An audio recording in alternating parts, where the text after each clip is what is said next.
G'day, listeners, and welcome to another episode of the Scouting Australia podcast, powered by Australian Property Scout Buyers Agency. I'm your host, Sammy Gordon, and today, guys, we're back for another Q&A with the big silver dog himself, Mr. Jimmy Ibrahim, mate. How are you? Welcome back. G'day, Sammy. G'day, listeners, and welcome to another Q&A. I love the Q&A, Sammy, as you know, but if people are in tune with the podcast, watching on YouTube, they'll notice we're in a different studio, Sammy boy. Yes, we are in a different studio, my friend. We are in your hometown of Sydney. We're back in the Sydney, and we're in a different studio to normal, mate, and mate, the vibes are on. It's good to go. I had to call up my cousins, the Ibrahims, just to get a pass for Sammy to come to come down. And Tommy, my fellow Habib cousin from another mother, is one of the producers here. So how is it to be in my second home? Your second home. My also second home these days. Mate, it's good to be home. It's good to be home. It's always good to be back in Sydney, mate, and recording. But, mate, as always, we love the punchy Q&As. We know the listeners love the punchy Q&As. They do. So, mate, I want to dive straight in and get all on top of this. Let's get into it. I've told Sammy we're going to keep it to a fast 30. We've got Jack here keeping tempo. So, Sammy, don't waffle. Don't waffle. We want answers. The first one from Steve. Steve-O. G'day. Our dad, Steve-O. I call my dad Stevie-O. I just call him Steve-O. Steve-O. Yeah. There you go. Sharp. Sammy, I win. for Q1, if I bought a property, I purchased this myself 4 years ago, that hasn't performed as expected, what's the best way to assess whether to hold, add value, or sell? So we don't know where it is. Yes. Right? It's 4 years ago, though. That would have been helpful to know. Yeah. But Stevie-O. as it is, we do. Huh? What's it? Stevie-O. Steve-O, come on. Come on, Steve-O. Mate, so the first thing you need to assess, obviously, first of all, is the market. So market very first up is, if it hasn't performed in the last 4 years, did you buy in a location that had finished its boom, or did you buy in a location that's about to start its boom? Obviously, 4 years is a long time to have no growth, especially over the last 4 years, mate. We're talking about like a lot of COVID run there as well. That, like, it's interesting to see something that hasn't boomed. My gut feel is you've probably bought in the back end of a boom, somewhere that maybe it had a growth run in that later period that didn't get as affected by COVID as a result. So I would assess that, man, and see, is it a market that we think is coming into its own at the moment, heading into you know, a next phase of growth, or is it going to be at a longer plateaued period too? So that's the first thing you need to assess as item number one, literally key point number one. Because if it's going to go into a plateaued period of growth, like, all right, could you or stay in a plateaued period of growth? You had no growth for 4 years. Is it something worth sinking a bit of capital in to try and, you know, renovate and force a bit of value or whatever, or is it just better just to clip it, cut it, move on, get your cash back, you know, clear the debt, get some cash back out of it, and move on? So that's really the first thing, the really, really key thing to assess. And then obviously you need to move on actual property-wise and assess it. Has it actually got value-add potential? It's one of those things a lot of people think, oh, well, I'll do a renovation on it and I'll make some money, but they don't work their numbers and see what could they actually sell the property for in as-is condition, what could they sell it for renovated. And a lot of the time people can actually pay a little bit of a premium for an unrenovated property because they want to force a value themselves, or maybe they want to redecorate it their own way, depending on what style of asset it is and who the end product buyer is. Is it a renovator? Is it actually a sophisticated, you know, investor renovator that maybe does want to get a bit cheaper, so maybe the value is there to add value to it? Or is it someone that's maybe potentially not as in the know, either an unsophisticated renovator or investor, or potentially a home buyer thinks they're going to make some money on it as well? You know, so these sorts of things sort of weigh into the equation. You always need to understand who the target market's going to be at each spectrum of renovated or unrenovated, and then you need to work your numbers out on how much it will cost to do the renovation. Now, is there enough fat in the deal to be worth doing, you know, let's say a 2-3 month renovation or longer? Are you paying for someone to do it, or are you doing it yourself? How long is it going to take you as well? Opportunity costs around that too. Is it really worth going down the avenue of a value add, or should you just be clipping this thing and moving forward? Okay. Is the property manager a valuable resource to be able to help you, you know, that reno? Should you be renovating or not? What should you be doing? Should they be leaning on them? Why would you speak to a property manager? Sorry, the agent. Sales agent. Yes. Yeah. So sales agent, yes. Sorry. Sales agent is the key one. Yeah. Oh, sweet, man. I mean, property manager, if it's being rented, would be able to give you... My brain thought sales manager, but because we've just eaten about 48 things, it came out as property manager. Just trying to catch up. Yeah, I may have caught you up. Man, I think it's one of those things. So property manager can give you a bit of an update in terms of what the current condition is as well. But, man, sales agent is the one that's going to be going in. Correct. As always, man, getting them to go in, multiple agents appraise it. What would you do to the property? What could you sell it for as is? years, or could you sell it for with some work done, Yeah. and then make a decision around that as well. So All right. it's it's an interesting sort of thing to unpack and sort of dissect and go through. No different from assessing any other property. Even if it had significant growth in your portfolio, you're still going to be assessing it. Is there still growth left in the tank in this thing? Should I be renovating it? Same decision. Mate, I love it. You've started well, Thank Sammy. you. You have started well. That's rare for you to say. Next question. Ahoy, boys. Ahoy. Oh, hello, Who is sailor. Andrea. Have been binging Scouting Australia podcast and get so excited every time a new episode comes out. There we go. Especially when Jimmy's on. Oh, I'm excited. Fuck off. She does not care about Jimmy. Currently saving for my first deposit. I'm interested to know, what are the biggest mistakes you see beginners make when they start investing, Sammy? It's a great question. Beginner's mistake, the biggest She hasn't binged the episode on the biggest mistakes the beginners make.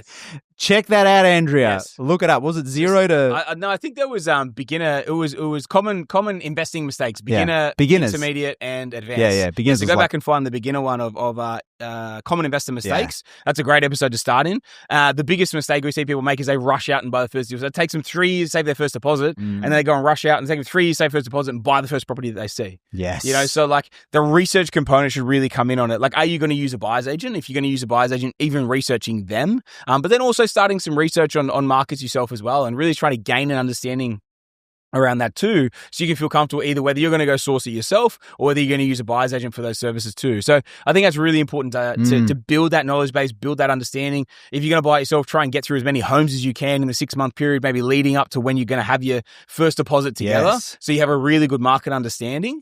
And then, you should be able to build some connections in that time frame as well. So don't wait till you have the money, Sammy. You should be doing this well ahead in advance. Yes. Do all your research. That allows you to be a reasonably astute investor. If you're going to buy it yourself, it allows you to be a reasonably astute investor before you make that 100%. make that decision. If anything else, just making sure you're not rushing out and buying that first deal. It gives you a lot of exposure to a lot of properties. Yeah. I know I did that for quite a while before I bought as well, my first deal.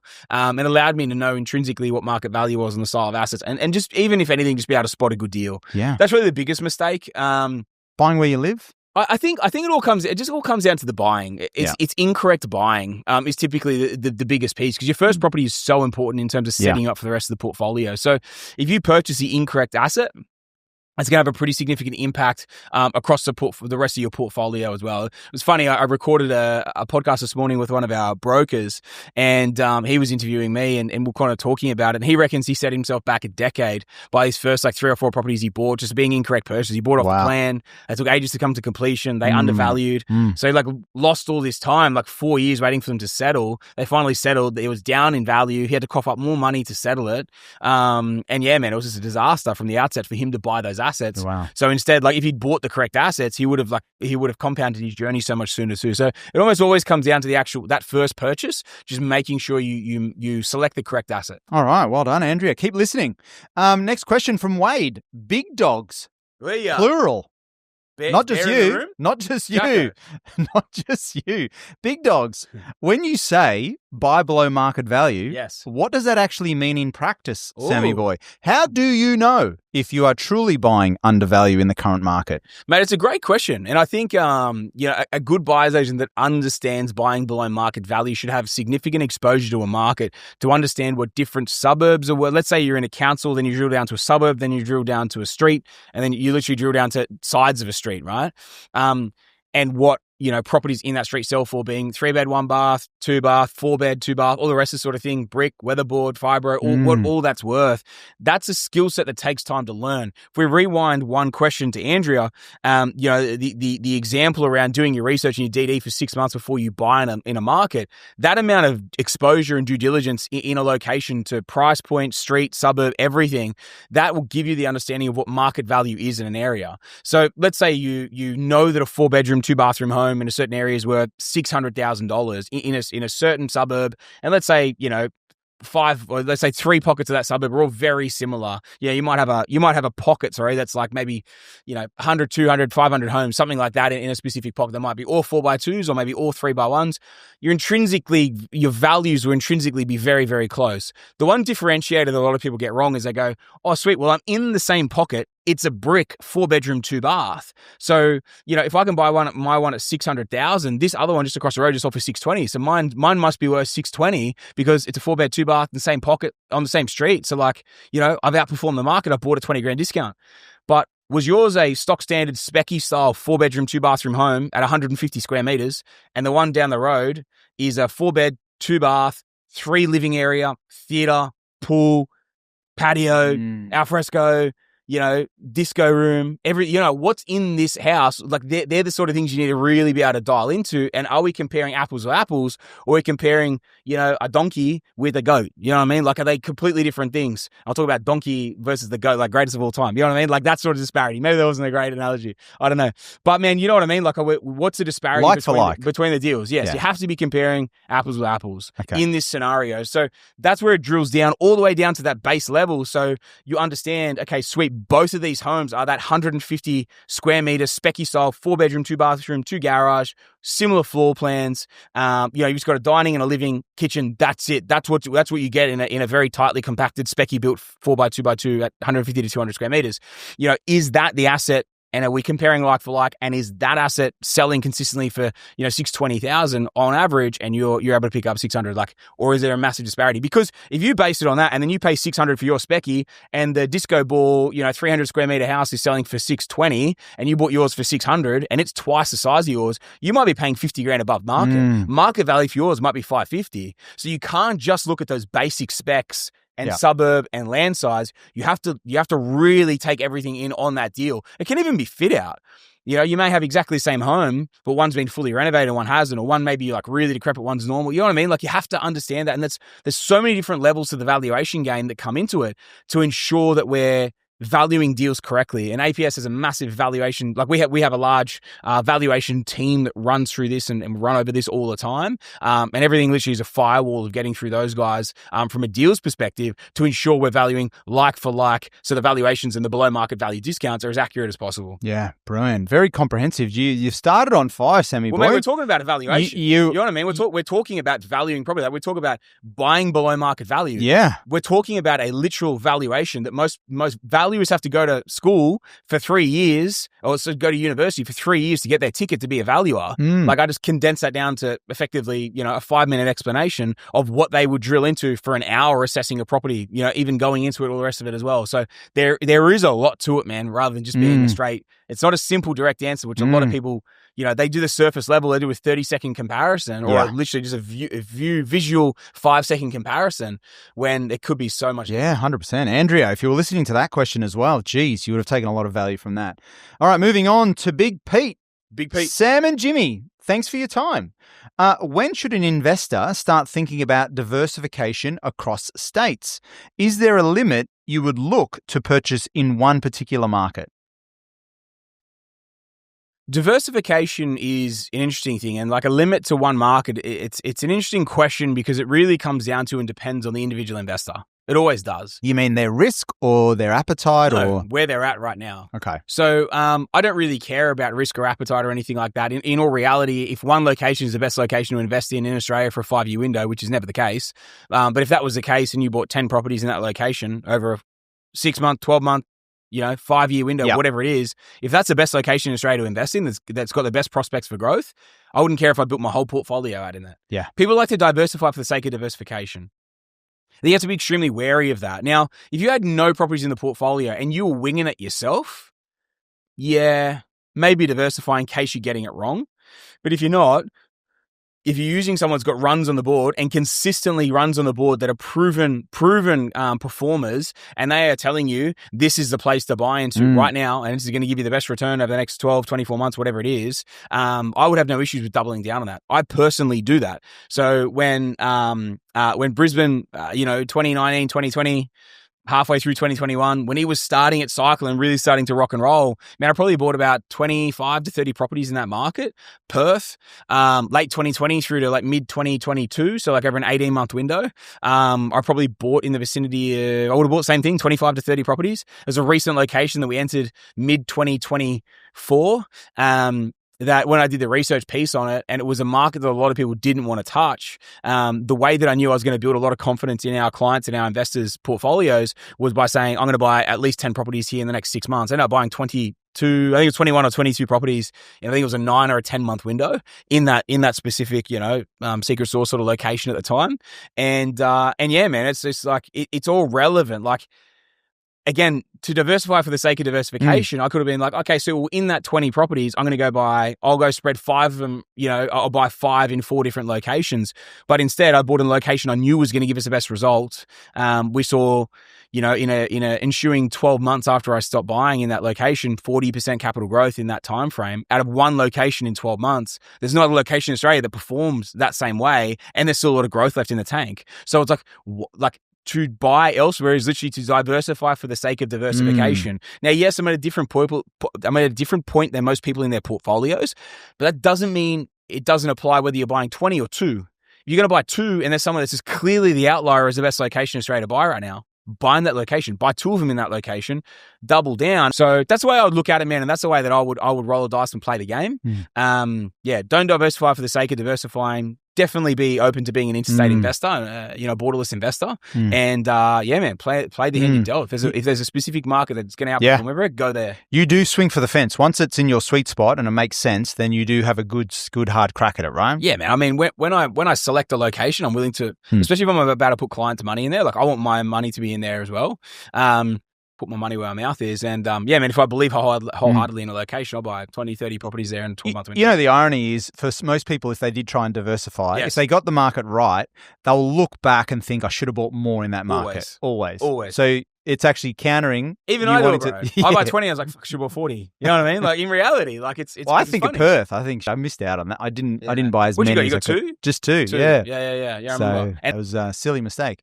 But, but you learn from them as well. And the next market that we were talking about, then obviously it went a lot more aggressively in that, not to make the same mistake twice. Yes. So you need to have the right team around you. And you actually did that in multiple locations. You did that firstly in regional Queensland, where you doubled down on some of those markets, which have all doubled in a 2-year window. And then obviously into some of the new locations we've gone into as well, which again have seen, the secret sauce location I said before that I bought 20 plus in. How many did you bought 8 in there, didn't you? Yeah. Yeah. You know what I mean? Like and you bought them early too. Like especially there was a lot of people skeptical on it. And then that's done well. Yeah, 100%. All right, moving on. This is from Sam. Are you writing in your own questions? What's wrong with you? I don't think the questions. What's wrong with you? So, I'll be writing something. Haven't you heard your voice enough?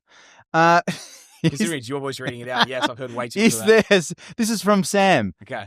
Is there ever a scenario? Well, it doesn't even say hello. No. It's because I'm writing it to typical. myself. It's you. Yeah, I was writing myself a note. Is there ever a scenario where selling a property makes more sense than holding until when we think the actual peak of a market is?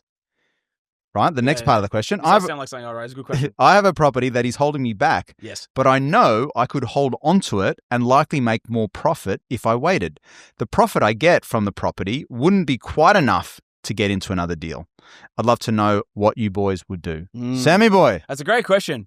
It's a great question because it's like a knife's edge. Like, if it's not going to be enough to get into another deal, do you have any other properties in the portfolio we could equity release a little bit extra out of to get into something else? Because I guess the thing to consider here is the fact that if it's in a market that's still running, but it's holding him back, if that market's still running, but he doesn't actually have enough right now to buy another deal, then it wouldn't make sense to sell it. Because if you have no other options and you can't buy anything else if you were to sell it, then hold the deal. Yeah, of course. Right? But if you're able to sell it and then the debt plus, let's say you need 100 grand right now to do a deal, right? And let's say you can get 70 or 80 grand out of it. But then you've got another property over here that if you sold that asset would allow you to equity release 120, 130 grand out of that. Well, now all of a sudden I've got some borrowing back and I've got 2 deposits because I've got my 120, 130 out of this. I'm releasing 70, 80K cash when I sell it. Now all of a sudden I've got 200 grand, so I can go buy 2 deals in that time frame that I would have held this deal maybe for another 12 to 24 months. Let's say another 12, 24 months. Well, what if I could instead roll that into 4 to 6 deals over the next, let's say, 2 to 3 deals over the next 12 months and another 2 to 3 deals over the following 12 months. Like if that's the equation, that's a very different story. But if he's got nothing else to pull from or if his serviceability is staffed or whatever, it's like if there genuinely is no other option with that, because what he's saying is he's stuck, but even if he sells, he doesn't have capital. Yeah, correct. So the way I'm hearing that is you're actually stuck both ways. So what's the lesser of two evils here? Well, lesser of two evils is hanging on to a deal that's still growing in value for you. So that's the equation right now. And sometimes you have to sit on your hands for 6 to 12 months. It's part of the game where you may hit a ceiling where like the avenues are there to pull the levers if you really needed to, but like, are you leaving more money on the table than you should be? Or are you leaving money on the table unnecessarily? In this equation, I would say yes. I would probably let that run unless that scenario is there, like I said, of potentially if we're releasing enough borrowing, that when we sell it, there's something else we could tap for an equity extraction. That's a bit more of an advanced play. If you've got an advanced broker, again, have it on that side. But then, yeah, like, what can we pivot into? Is it worth trying to pivot into something else, or do we ride it out for the next 6 to 12 months? Very good advice, Sammy boy. Big Mike has written in, and he starts with Big Sammy. Big Sammy from Big Mikey. I know depreciation can help with cash flow. This is Mike Mortlock. This has to be Mike Mortlock. I know depreciation can help with cash flow in a property portfolio. Yes. For this reason, is it better to target newer builds to make the most of this, considering current interest rate environments? Mikey Mortlock, you cheeky devil. You naughty boy. You naughty boy. No. The answer is no. The answer is no. No. Like, my biggest issue with so you're looking at like saving $1 rather than making $1. So like yes, let's say you got good decent depreciation on a brand new build, but you're foregoing speed of acquisition and continuing to be able to build to maybe save yourself 5 to 10 grand on depreciation on an asset that, if we're talking about a growth asset, when you sell it, you have to pay that depreciation component back. You have to pay that claim to value back. So it's like, yes, it can help from a depreciation, from a cash flow perspective, but saving 10 grand there versus, let's say that takes 18 months to build, 12 to 18 months to build, which it probably will. Could you buy another 3 deals in that time frame from the same deposit? What if it's already built, but it's just newer? Yeah, I mean, like how? I think that's what they're referring to. Are you making a margin on it? Or so he's not saying building it. He's saying buy new. Newer. No, does it say new? He said, well, you wrote it. It's Mike, not Sam. That's right. Newer builds. Target newer builds. Oh, newer builds. Yeah. Okay. I mean, well, you got my idea there around new builds, at least. So we threw that in as a bit of a bonus. In terms of newer builds, like 5 years. Yeah, man, I think it sort of depends, because like you do have slightly stronger depreciation. What you have to remember is like plant and equipment and the actual structure of the home are calculated very differently. So plant and equipment is written off over the first 5 years, typically 3 to 5 years. So all your electrics or your carpets or all that sort of stuff, your assets that have a life expectancy that will die, they're written off over a much shorter period of time. So if you buy an asset that's 5 years old, you typically have lost all of those depreciation benefits anyway of a new build. If you're talking 1 to 2 years, if you can get something at a good enough discount, if it makes sense, then potentially, you could factor that into the equation. But just remember, you've still got to pay it back when you sell it, right? So yes, it could help with some cash flow now, but could you buy an asset for 50 grand less because it's 5 years older, and get the same rent or very close to the same rent because it's not a brand new build from that end as well, maybe with not over the top sort of fixtures and fittings, if they're not going to add that much value from a sales perspective? Is there a better asset like that you could potentially be buying? Now, man, 5, 10, 20 years old properties, like, yeah, man, I like them. You're going to have slightly higher depreciation from something in the 90s or, 80s, 90s, 2000s. You have slightly more, but I don't make a decision around depreciation. Yeah. The fundamentals have to apply, right? Yeah. I mean, I like the idea that they're newer builds. I like that. I kind of like the newer, but I'm not worrying about depreciation, man. It's like, because it's something you have to pay back anyway. And it's like, unless your cash flows are really hamstringing you and you needed something that you could write off another 10 grand, a year or whatever, or 5 or 10 grand or whatever, and that extra few $1,000s a year was really going to make that much of a difference. Yeah. Then potentially, but otherwise, man, it's not something that I factor into the equation. All right. Thanks, Mikey. We're moving on to Maria. Hey, Jimmy and Sammy, would love to hear your advice.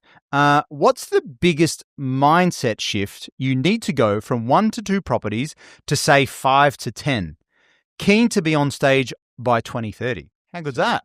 2030. Maria. Ave Maria. Maria. All right. What I'm going to do first, I'm going to throw to you because you love mindset. So she said, hey, Jimmy first. Well, you know what? It's interesting because obviously I haven't read these questions thoroughly before reading them out to you for your insight. But I would say the number one thing is, first of all, is... How many properties you got? Mid-20s. Okay. Yeah. So I remember... Long way from your age, yes. Yeah. To Maria, I would say the biggest mindset shift, first of all, is for you to genuinely believe that you can actually own more than one or two properties. Yes. Because the majority of people that you know will not be in that category. So you're just trying to break out of what you think is possible, Maria. And it is possible because there are people doing it every single day. And until you get exposed to more people, then that is what's going to be the first barrier you need to break through. The second barrier is get educated. Find out, what did people do? Yes. If someone's done more than two properties, you can too. They've got a blueprint. Find out what it is and follow them as much as you possibly can. And then, there's so many points here. We're going to be here all day. But the last one I would say, just to wrap it all up, is to be disciplined on the little things. Now, that may sound a little bit wishy-washy, but what I mean by that is you need to get prepared, right? Your pre-approvals, speak to your broker, speak to the strategist, get with the buyer's agent. Like, there's all these little shitty things that are the hard parts, right? Buying the property is the easiest part in the whole process. You just sign the contract and that's it. But all of the little discipline things, that is what stops people. Because Maria, I'm sure you got a busy life and a great social life, you're loving life. The last thing you want to be doing is getting your paperwork together to send it to your broker. Yeah. But those little disciplined 1%ers will make sure you're on stage by 2030. Yes. It's the little things. Yes, right? 1%ers. So I think what the other thing to really come down to here, which I agree with you completely, man, it's the 1%ers, right? The thing that I'll throw in here is money loves speed. Right? So the longer, and velocity of money loves speed. The quicker you're moving things, the quicker you're pushing the envelope here, the faster it's going to compound and snowball and get bigger and bigger and better. Now, this is the biggest thing to remember, because the more time you leave between each valuation, between each equity release, between each purchase, between everything, the longer you leave between these things, the more and more that, like, what people forget is property is something that takes a little bit of time to come together. So all of a sudden you lose a month on the val, you lose a month on the pre-approval, like val for equity release, val on the pre-approval, and then a month like on the purchasing or sending your docs, whatever it is, re-engaging, whatever it is. All of a sudden you've lost a quarter, you've lost 3 months. Yeah. Now, if you're early in your journey, that can be massive, because the compounding effect of that is obviously the longer that time takes together, and then you get the second deal in and you start getting that compound effect from two properties. But every time you stack that, if that's every year, after 4 years, you've actually just lost a year of time in the market, which could be 2 to 3 extra deals. So the compounding effect of trying to move it forward as quickly as possible. Now, what I used to do was I used to have one of those massive, like the annual calendars, and I'd write everything in there. And so when I knew banking policy was either a 45-day when I was with certain banks, and then other days were 90 days, I'd go on there and write on the calendar. I'd step it all out. Well, where's my 91-day mark? And then I'd run through that. At 91 days, I'd call my broker. I'd go, hey, can you order a valuation on this? These are my comparables that I think it's worth. And then I'd get my equity release as quickly as possible, get back on the hunt, because I was always researching markets. Yeah. So that's how I turned it so quickly, Nice. especially in those mid-20s when I really started pushing the envelope really hard then. So, I think that combined with the 1%ers like Jimmy's talking about here, there really is no difference except for you changing the paradigm of what's possible in what time frame. And the faster you start to move the needle, the faster that you're going to get that compounding return back in the right way to you to then start really, boom, you start going up, and you start going up by 1, and then all of a sudden you'll be going up by one, and then you're going up by 2. And then when you start going up by 2s, you start having a significant growth within the portfolio as well. Okay, well done. Maria, there's a bit of gold for you. Rochelle, Sammy. How's Rochelle spelled? Racheelle. Do you know Rochelle? who You just text me direct. Yeah, this is my mentoring client, Rochelle. Rochelle. Sammy, I'm intrigued to know. Thank God for Rochelle. Rochelle's a lovely lady. She came down to the Equity Mates Live with her mum, who gave me a big hug and thanked me for helping change Rochelle's life. It's Rachel, actually, by the way. It still looks like it says Rochelle, but it's spelled. She's French. It's Sammy, I'm intrigued to know your neck of the woods. What are the best systems or habits to manage multiple properties efficiently? I imagine you've gone through it all with the incredible growth of your portfolio. Congrats on all your success, and thank you for all the amazing content you and Jimmy create. Rachel, Keen to meet you come on, at the summit. So what would you say? The systems to manage multiple properties? So the calendar system that I said before, it might sound a bit like archaic, which there's two ways of doing it. You can do it like that because it's a visual that you see every day, or you go into your phone and you set the calendar reminders on those dates, or do both. There's nothing wrong with having a double thing. Like, this is the biggest needle moving, monetary gain thing you can probably do in your life. So like, if you're having this thing constantly in your face, especially in the early years until it becomes habit, these are the sorts of things you want to constantly put in your face so you can keep moving the needle forward. That's one component of it.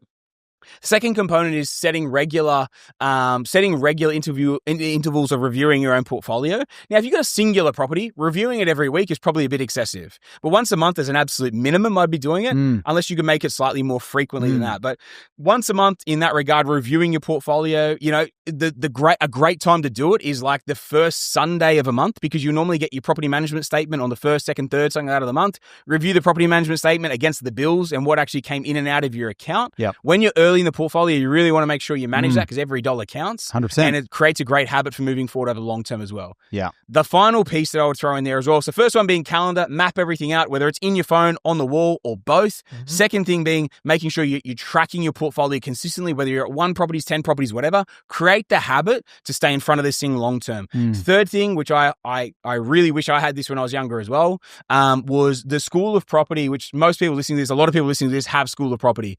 In the toolbox there is the tracker, the portfolio tracker. Input all your data in there. Now it has another checkbox within that tracker around the reval dates and everything to do with that side of things. Like effectively the way we've built this thing out is how I would love it if I was building a portfolio, to give me all the different little things. Input your data correctly in there, update it regularly. Like if you're doing at least the first of the month, or if you're doing it bi-monthly as well, update your information in there regularly. Good. and review it regularly to keep yourself on top of it. Now it might sound like a lot to do it once a month or twice a month or whatever. Once a month isn't a lot. If you think it's a lot, like you got some problems. But if we're moving through even bi-monthly, you can, if you're doing it bi-monthly, you probably do it in half an hour. You're doing it monthly, okay, maybe it takes you an hour. But like consistently review what's there within the portfolio, numbers, dates, timelines, everything. I love update it. Accordingly. Even if you looked at it on a weekly basis, you don't need to be on there for half an hour. Like just, I think front of mind, like we talk about treating this like your business. Would you just leave your business for a month and then come back and check on your business? You wouldn't do that. Speaking of the tracker, actually, I added something to the tracker I just added an extra couple of columns because as your portfolio builds, and I know you get notifications about your insurance and all that, but I actually started to put which insurance policy I have, when is the renewal date. Then I added in my calendar, when is the renewals, because I was just slipping behind trying to track everything. So you can change, like you can add to that spreadsheet if little things that make your job easier. Especially something like Terry Shear, who they send you out the once an annual reminder. It's ridiculous. It is a pain in the ass. Once a year, they send out the reminder, and it's not an auto renewal. So if you miss that, they normally send you a text, or they send you the email and they text. But if you miss them, so having those dates in there, for sure, and it's crucial. Like they're crucial things that you can't miss. You can't afford to miss this stuff as well. So you want to track it closely, Rachel or Rochelle. Yes, just to make sure you're treating it like your business. Yeah. Treat it like a business, review it regularly. And what works for you, right? If you're a very anal person, you need to put it in real detail. But you know what's something like really like that I love about this as well, right? If you're reviewing it regularly like that, you can go, okay, sweet. I've got a renewal coming up in 2 months. My property manager sent me a notice this week, so I just found it because I went through and I reviewed my inbox. That's for property, blah blah blah. Sent it off.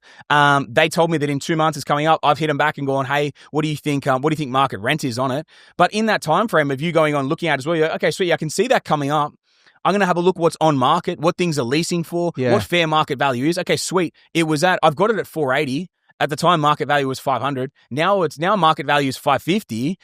So we might just offer them the 550 and see if they potentially negotiate back. If they say yes, they say no, like try and meet a middle ground if they're a good tenant. But it allows you to have that market knowledge and market awareness. Now, at the end of the day, it's up to you to stay on top of this side of things. It's not up to APS. 100%. And at the end of the day, whilst it is up to your property manager, I find 50% of property managers do not stay on top of this. 100%. And they will just go, okay, what's the easiest thing for me to do? Well, I know the market's moved. It's gone up by at least $50 from the 500 to 550, but your rent's at 480. We'll just say to Jimmy, $500 a week is market and you're up by $20 when you could be bumping it by 50. That's up to you as the investor. That's $1,500. That's $1,500 a year in additional income that you're missing out on. Correct. And obviously that's a serviceability impact as well by getting that wrong. So it's something you really want to stay on top of with that. Can I just add one last thing for Rochelle? Let's go. When you look at life admin, most people think life admin is what they do at the end of their day or once they've done their job. Yes. What is more important to your life? Prioritize what is important to your life. Don't worry about trying to prioritize your boss's, carve out time in a key part of your week. If it's at the start of the week, before you go to work, spend that 30 minutes or 1 hour on your life. There can't be any excuses with this, man. Like, this is so important. I'm too busy, I'm this, I'm that, or whatever. It's like, no one's going to do this for you. No one's coming to save you. No one. You know what I mean? Like, we are all in the position right now because the actions that we've taken to get there, right? 100%. We've taken to get here. So it's one of these things. Are you going to keep doing the status quo? Are you going to keep doing what you're doing right now? Or are you taking it to a different level and making sure you're being on top of it? All right. We've got 2 more to go. We've gone over time, but we're going through it as fast as we can. Rocket Rod is our second last question. Hey, team. Yeah, Rodney. Okay. Just settled on my 3rd APS deal. Big names in this one. Rod. Rocket Rod. Well, I've given him that. Yeah, the Rocket. Oh, right. Yeah. Just said Rodney the Rocket. No. Just settled on my 3rd APS deal. And excited to strip equity and go again. Let's go, mate. Before the end of the year. If you had to strip it all back, what would you say are the 3 non-negotiables of intelligent property investing in the current market? That's a good question. You throw me one. If you were to strip it all back, what would you say the 3 non-negotiables of intelligent? Well, picking the right market is, first of all, making sure it's going to do 80% of the heavy lifting, Sammy. Making sure you know where you are buying. Make sure you know what you need to add to your portfolio. If your strategy is completely out of whack, if you're chasing growth when you really need cash flow, then or vice versa, then you're actually setting yourself up to fail. So they're probably 2. I've done 2 of the 3. What was it? What are you going to do? The question again? Real quick. He's basically bought 3. He's excited to strip out equity. If you had to strip it all back, what would you say are the 3 non-negotiables of intelligent property investing in the current market? I would be making sure I'm staying super educated on the current market and what's playing out right now. So for any of our School of Property listeners, make sure you're tuning into the monthly webinars because that's like real life, what's happening, like really like live events in terms of what's happening right now and how to actually play that out as well. Strategy should be constant because the strategy should always be changing in the terms of like what you're actually doing from a creative lending piece. Is your broker all over all the different changes that are happening right now in the lending environment as well, because there's a lot of things at play right now. And then going back to your main focal point there of making sure you're buying in the correct location. So make sure you're correctly educated. Make sure your team is the right team that's also educated, dealing with this stuff all the time. And then buying in the right locations are crucial at the moment because it is getting smaller in terms of how many markets are priming for a boom. You want to make sure you're making the most out of the next specifically 6, 12, 24 months. Especially if you're at 3 deals like Rodney the Rocket, you want to make sure you're positioning yourself in the right deals to keep moving forward as well. All right. And it couldn't be a Q&A if it wasn't for our good friend Anon. All right, this is a new Anon, actually. Henry III from Vaucluse. Because we're in Sydney. The local chapter have written in. Wait. Sammy. What's his name? Henry III. Anon Henry III. Yes. Did you finally succumb / get sucked into all the blue chip ads on social media and buy the most expensive blue chip asset on the Gold Coast? Have you traded your blue collar roots for your blue chip? I think Ego was the last one. Okay, right. So have you? I believe you've traded your blue collar for blue chip. Is that? Whatever traded. Well, I don't know. Henry's I've sold off blue collar properties to fund a blue chip. Yeah, I mean, it's always part of the strategy. Yeah. I mean, the game plan was never to retire in blue collar. There's a reason why. You don't like Logan? What's wrong with you? I've never lived in Logan, so I'm sweet not to live in Logan. Where I grew up was very blue collar. Where I grew up and obviously where my roots are. But at the end of the day, man, it's not where I want to stay. Like the environments like that a lot of the time drive you to want to go off and do bigger and better and achieve massive things. So I'm very thankful for where I sort of come from. And man, I love investing in the blue collar locations. You can make great money in them. A lot of the time, the markets can move exceptionally well. When the market's down as well, you can buy very, very cheap and then they move very quickly when the markets turn as well. So, man, I'm a massive fan of blue collar. And at the end of the day, my primary residence or the purchase that I've made for my own home, it isn't an investment. I haven't made that purchase as an investment. So, like, that purchase has been made for the purpose of enjoyment of, you know what I mean? Like, it's a lifestyle play. It's an emotional lifestyle play. So, yes, I've sold down and traded those style of assets for a lifestyle play, which is the whole game plan, which is the whole strategic play, Mr. Henry III. This is literally what we play the game for. It's to create a passive income and then to be able to go off and buy the dream primary residency you want. That being said, it's nowhere near the most expensive property on the Gold Coast. There's houses on the market right now, 30 to 50 million bucks. Holy. Plenty that have never traded that are $50 to $100 million as well. So it's up there. It's not up there at that level, but it's an expensive asset, but it's nowhere near the value of those style of assets. No, we just wanted to check in. Just thought you might have got caught in the funnel on the ads on socials. I mean, how long have you owned your blue chip primary residence for? It's not blue chip.